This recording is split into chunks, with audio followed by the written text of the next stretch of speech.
Hey guys, what's up? It's TheThirdKnight here, and before I start saying anything else, I'm just going to say a huge thank you to you all. I reached 800, well, over 800 subscribers recently, and that's a really nice milestone. It's absolutely awesome, and I'll hopefully be testing my live streaming software and stuff tomorrow, or maybe even tonight. I don't know. It's just sort of hard to work out. I'm fairly busy at the moment because obviously Christmas is here and stuff. But yeah, there's just a few things that have been going on and stuff that, you know, I've been able to like make as many videos and stuff as I would have liked, and that's why I haven't tested it yet. But stay tuned for that, because I'll definitely be doing a bunch of events. I had said earlier on another video that I'd be doing a event for every single 100 subscribers I got up until 1,000, and yeah, so I'm still standing by that. So I will be doing that eventually, but it will take a little bit of time, but it will happen eventually. Anyway, someone in my friends chat actually suggested making a video where I show how my player-owned ports is going at the moment and the progress I'm making, which, you know, I mean, if you've been watching RuneShark, they've sort of been doing something like that as well. And, you know, it sounded like a bit of fun considering I've been trying to do it as much as possible, and there's a lot of content and other things that, you know, players haven't been able to see yet because they haven't maybe unlocked it in their own player-owned ports. Because I'm on holidays at the moment, I've got like a lot of freedom to be able to try and like do all my player-owned ports like all the time, which is really nice, and I do try and do as many voyages and stuff as I can. There have been like a few voyages which I've had to miss, but you know, most of the time I've been doing most of the voyages, so that's really cool. But one of the biggest things on my mind about player-owned ports at the moment is the rewards. So far it seems like you might, depending on your luck, get a voyage which has the reward of the scroll towards the new armor, or the scrimshaws, or the rocktail soup recipe, depending what you focus on.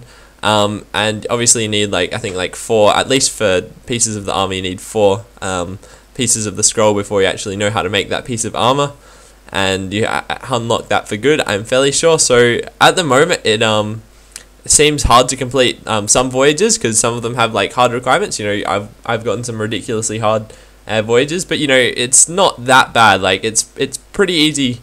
Eventually you get one which is like fine, and then like majority of them are fine. It's just like some of the special voyages where you have to get where they might have like high requirements for like the scrolls and stuff. Those can be fairly difficult. So but like, you know, like it's, you still get like pieces of scrolls relatively easy. So what I'm trying to say here is, you know, you might stuff up a voyage to get one scroll like on one day, but the next day you might get another voyage like that, or the day after that, and eventually you'll wind up with 4 scrolls, and you'll know how to make this item, and then I'm guessing that'll be permanent. So I'm really curious to see how fast people, you know, get the rewards and fully upgrade their ships, and like, you know, like whether JGEX update any of that, because if you think about it, you know, they're giving some crazy good rewards, and there's going to be sort of a time where, you know, a lot of people on RS have fully upgraded their like ships as much as they can, because they've been doing player imports as much as possible for like a month, and then all of a sudden they'll have access to like heaps of stuff. Like they probably won't fail barely any voyages, because, you know, eventually people will get the maxed out stuff, and you know, there's some of the rewards are really good. Like you can have the best healing food, which is like that rocktail soup, the best armor in the game, and like the scrimshaws, which also sound like they've got some awesome effects. So it seems, you know, fairly easy compared to, you know, previous areas where you'd have to go to get like those sorts of rewards. Like, you know, the best armor, for example, you'd have to go to Nex. I mean, I haven't been to Nex yet. I definitely like have been wanting to do that, sorry, but it's just been because I've been fairly busy trying to get max cape. But you know, Nex seems a lot more difficult than player-owned ports in terms of, you know, like actual difficulty, because I mean, it's you know, it can be challenging at times. You have to sort of break up your ships and your crew a bit and try and, you know, balance out it as much as possible, and like, you know, make sure you've got the best possible chance of actually coming back successfully from voyages. But you know, it can be fairly, like, it's fairly easy, to be honest. Like overall it is fairly easy compared to something like Nex. You know, not everybody can do Nex, not everyone can do player-owned ports either, but you know, it's harder to do sort of Nex, I would sort of say.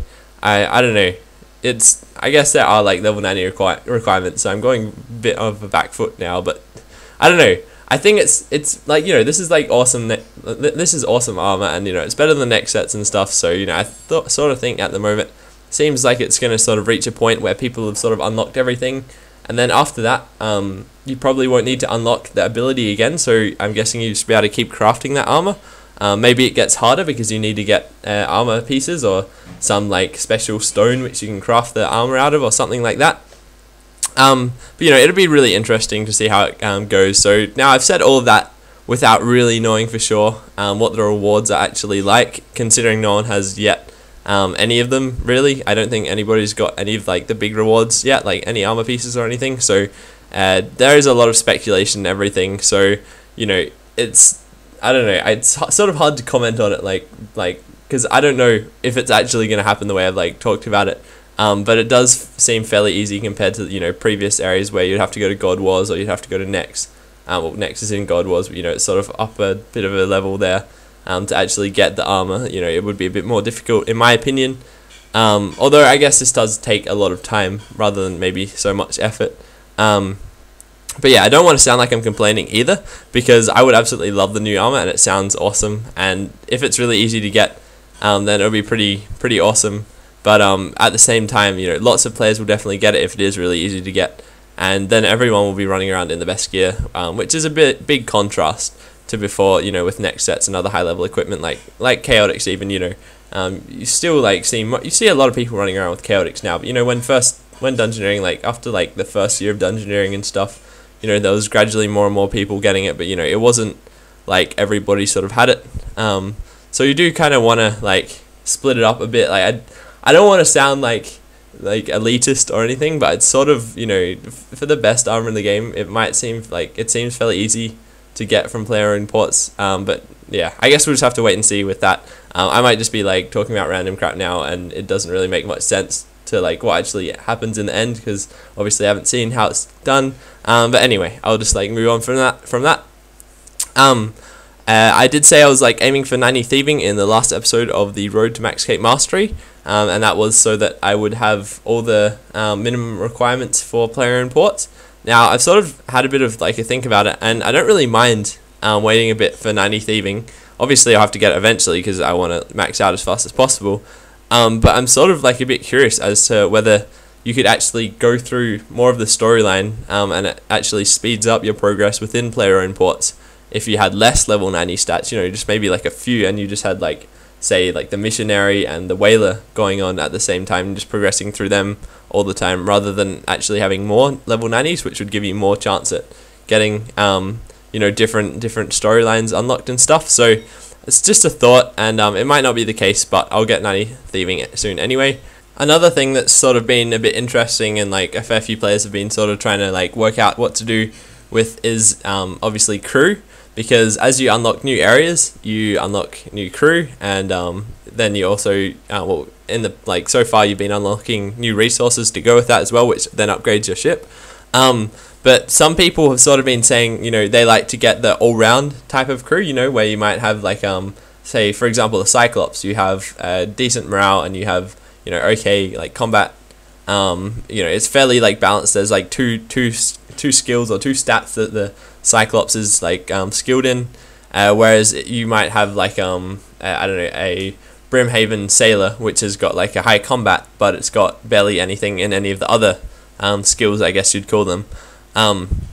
So in response to that, like I sort of think that I would actually go for someone like with a high bonus, for example in morale, over a guy with like a medium bonus in both morale and combat.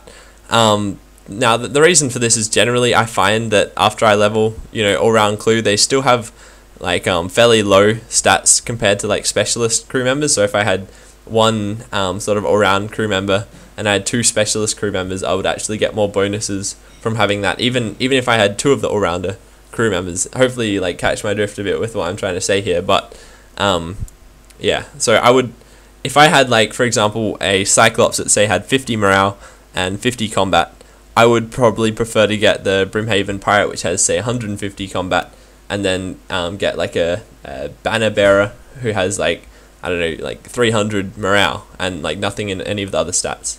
But it sort of changes a bit as well, because if you've been watching the footage, I actually managed to unlock the region called the Hook, which is after the region where you unlock gunpowder. So in the Hook you actually get Slate, and basically there's some new crew members and stuff that go along with that.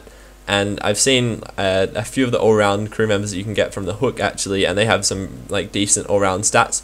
But at the same time, there are also some crew members from the hook that have like 600 in different skills, so it's sort of a bit tricky, and you sort of don't really know either, because you know, like, not all the, like, you know, when you send off a ship and stuff, not all your crew and stuff get leveled up, and it is good to level your crew up as much as possible. That's sort of a bit of a chance thing, so it sort of comes with a bit of luck.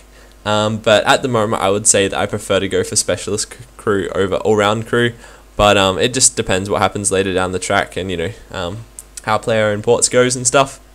So if you hadn't been watching the footage, I did unlock that new region, as I just said before. I also unlocked the first piece of a scroll towards the Tetsu plate body. I can't remember the actual technical name. It's not actually called the Tetsu plate body, it's called the Tetsu something else. But yeah, I'm sort of keen to get that.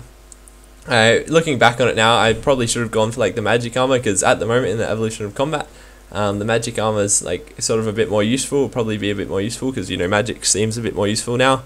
But I don't really mind, you know, no matter what I get, I'd be like really happy with it, and I'll get it all eventually anyway.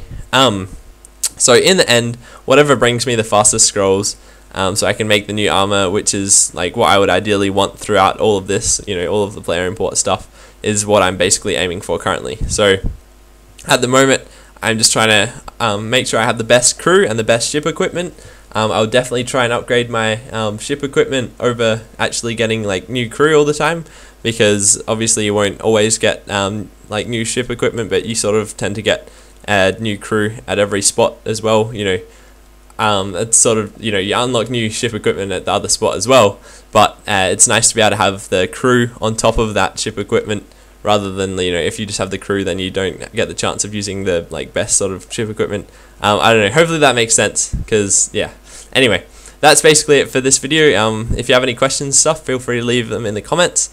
But yeah, I'll be obviously trying to get the scrolls as fast as possible. Thanks very much for watching, and I'll keep you updated. I'll probably have another episode of this, depending on whether you guys want me to or not, out next week around the same time. Sort of a week by week thing would probably be good. But yeah, so I'll see you next video. Thanks for watching, and bye.